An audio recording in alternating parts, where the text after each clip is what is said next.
Hi, I'm Sarah from The Upcoming. A real pleasure to be able to speak to you today. Maybe you could just kick off with a brief introduction to this incredible, immersive, and wonderfully put together documentary. What can audiences expect when they watch it? I guess I'm Eddie. I'm the director, one of the directors on the film.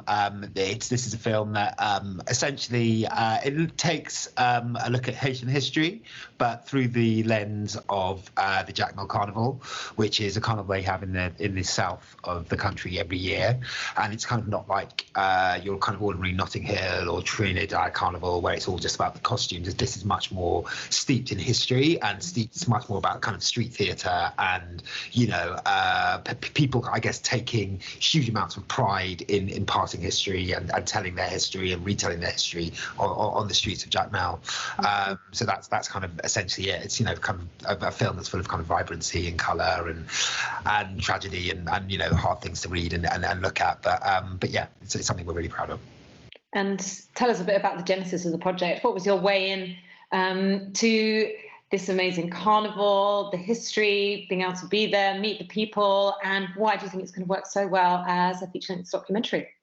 Well, I came to this project through Leah. I'm Leah, who's my co-director, who's not here, but she's been going to Haiti and Jacmel since the early 90s, like 1991, I think it is. And she's been kind of photographing a lot of the characters that were in the film. She's been taking photos and then going back to kind of record their oral histories. And I'm from West Africa, from Ghana, and obviously kind of steeped in my history is that the history of slavery and the history of colonialism, and because of that, I've always had a huge interest in Haiti. It's very little known that they had the only successful Black revolution. I wanted to work there to kind of help with the film school that was out there, so I've always had a kind of fascination with Haiti.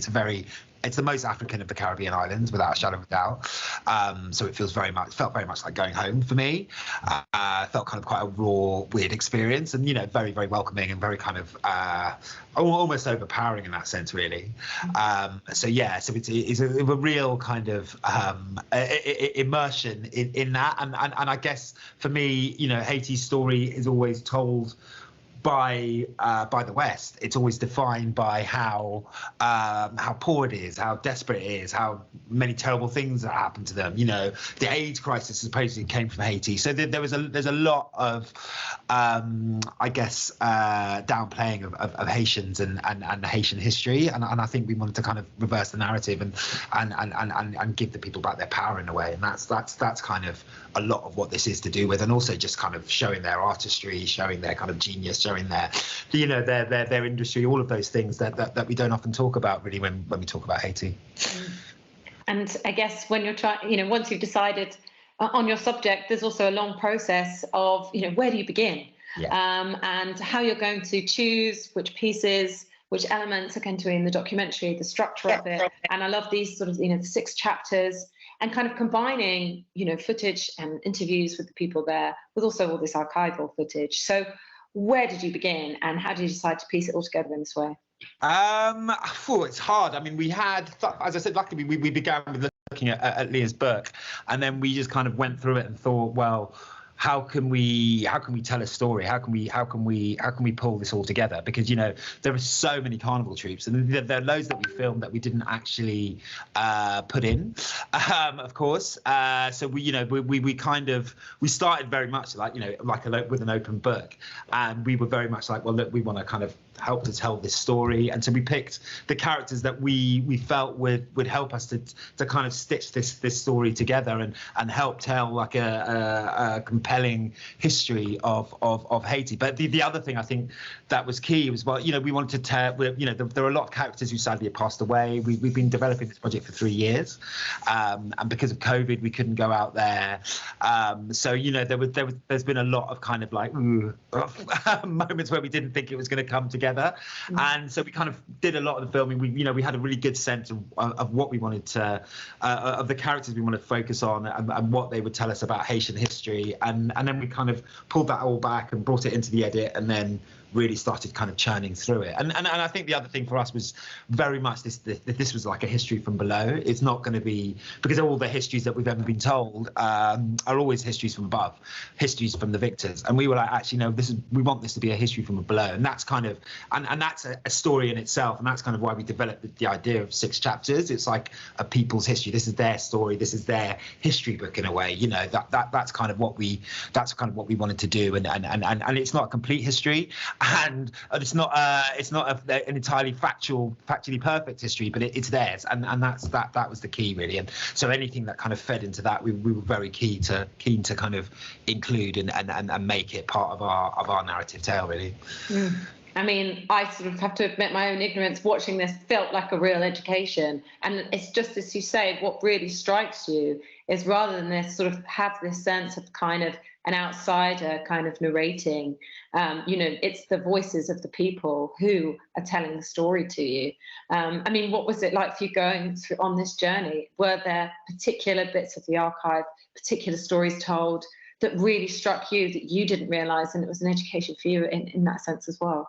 I think, to be honest, like I knew a fair bit, but thankfully for Leah, she's kind of opened my eyes with Haitian history, very much so. But for me, I think the voodoo section probably was the hardest. I had to watch a lot of zombie films from the 30s and 40s, which, horror's never really been my big genre, and really understanding like the history of zombies and how steeped in racism it was quite. It's quite hard to watch, to be honest. The film that was in there in the end was kind of, it's a classic example of that era. But, you really see how Hollywood pushed out this idea of, I guess, racism and the fear of zombies, and zombies being, a kind of reflection of slavery and all of those things. And there's a kind of mode of thinking called Afrofuturism, which kind of it lends itself to that. To that thought that the kind of zombies are kind of a scar on the white colonialist mentality, and so that's kind of where they've come from, and that sense of horror and dread from that. So that section in particular was really important for us, and for me also. As I say, I've come from Ghana, and in West Africa, voodoo is that's its origins. In Ghana, we still have huge elements of voodoo, of our local kind of religion that was.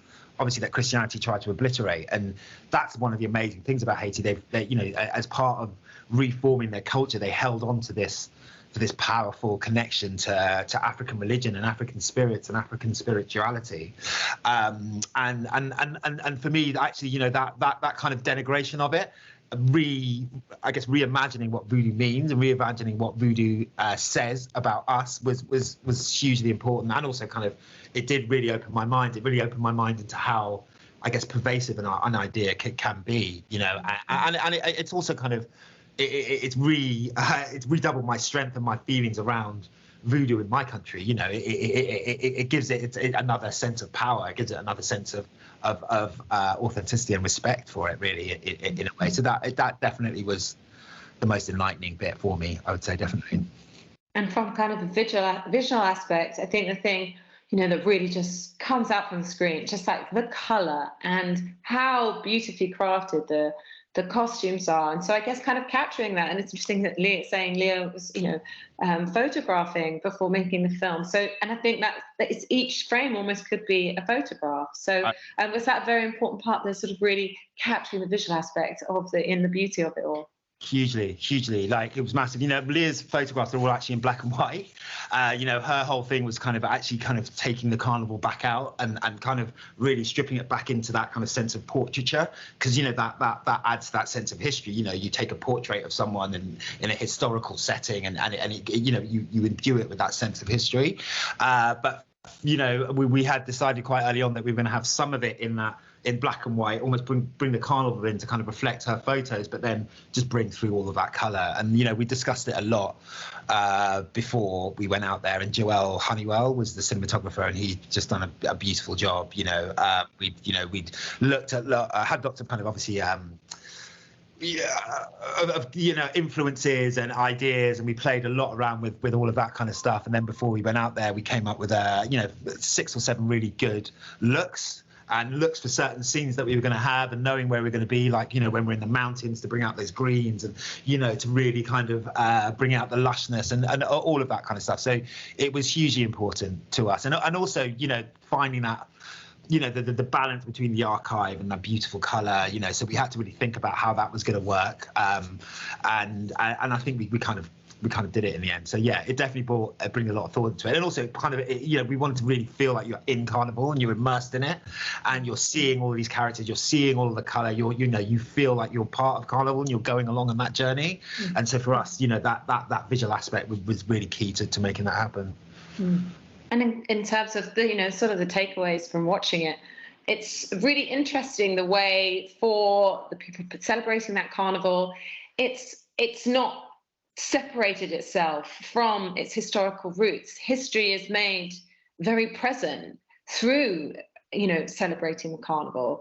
And there's something to be said maybe about that, about somehow remembering the past, however painful,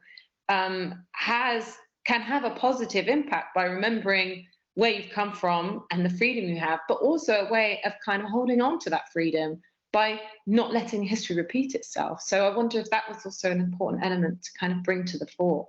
Well, I'm glad you said that, because that encapsulates everything that we kind of felt and everything that they do. You know, this is a moment when, you know, I guess in Haiti there's still a lot of oral history. There's a lot of oral suggestion. That's how they pass, you know, stories. You know, we all do it anyway. You know, we pass stories on.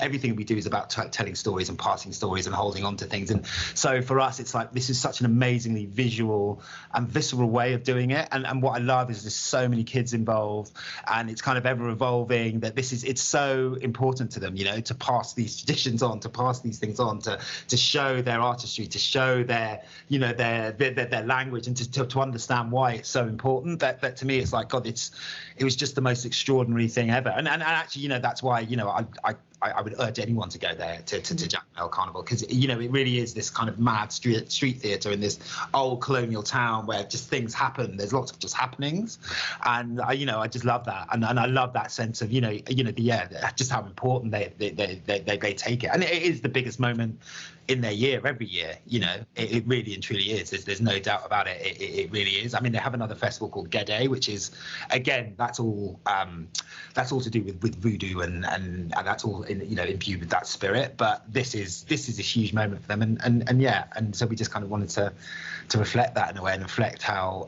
you know, how they see it and how they feel it, and what they do with it. And yeah, we can all learn a lesson, because I think in the West we sometimes we forget our history. In fact, we try and obliterate it. You look at what's happening in the recent past, you look at what's happened with Brexit, you look at what's happening in, you know, in the National Trust, and people are like, oh God, no, don't talk about that history, put it to one side. And actually, I think there's a lot we can learn from it. You know, everybody in Haiti, you can go and talk to someone in the mountains and they'll know this history, and they know it, and it gives them pride, and it gives them a sense of purpose. And you know, we in the West have a lot to learn from that. We have a lot to learn from that idea that, you know, your history empowers you, and that true history empowers you, and we should celebrate it and find ways of celebrating it, and find ways of bringing it being part of our culture and something to look forward to in a way, you know.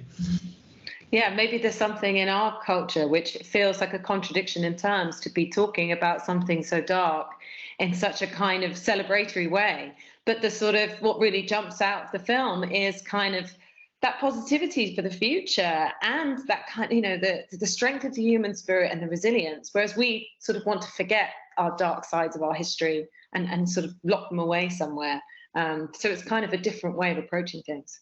Yeah, totally. I mean, I couldn't agree more. It very, very much is. And I think, you know, it's always better to kind of to face things and to accept them and see how you can reimagine them. And that's the thing that I think we learn most of all. It's like, gosh, this is what's happened to you, but look at how you're dealing with it. Look at how you're presenting it. Look at what you're doing with it. Look at the joy and the celebration and the time it takes, and the pride you have. Look at all of those things and think, God, actually, where are we going wrong? You know, there is things that we can learn, and there's things that we can take on, and I think that's an amazing thing, really.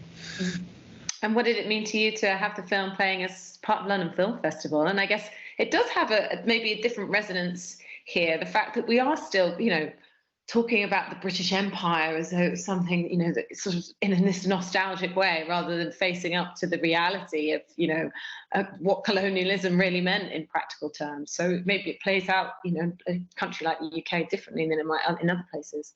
Yeah, and I think it was really important for me to do something like that. That was kind of, you know, it's hugely, you know, huge sense of pride for having it at London Film Festival. To be honest, you know, I always go. But if I remember, so it's like, oh my God, here it is. Here's my film with the cinema. It's like, it felt, you know, sort of childlike excitement, which is great. But also, I think, you know, that there's this conversation that is happening in the UK right now, and I think it's important that we do reflect. You know, actually in Haiti, when after the slave revolution, the Brits actually tried to invade Haiti to try and stop that sense of freedom, that sense of, oh right, black slaves can revolt and be successful from spreading. So they tried to invade, and actually the Haitians managed to repel them as well.